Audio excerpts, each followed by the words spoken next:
বাবা মানে নিঃশব্দ শক্তি, যে নিজের কষ্ট লুকিয়ে আমার হাসিটুকু সবচেয়ে বড় সাফল্য ভাবে। বাবা হচ্ছে ছায়ার মতো, রোদে পুড়ে যায় কিন্তু আমাকে পুড়তে দেয় না। সবাই যখন বিশ্বাস ছেড়ে যায়, বাবা বিশ্বাসটা তখনও নিঃস্বার্থ থাকে। বাবা কখনো বেশি কথা বলেন না, কিন্তু তার নীরবতাতেই থাকে আমার জীবনের সবচেয়ে বড় আশ্বাস।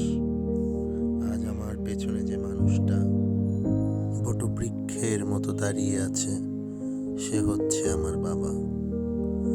একটা ব্যাপার খেয়াল করে দেখেছেন, বাবা যদি বিছানায় পড়েও থাকে, তারপরেও মনে হয় বাবা আছেন।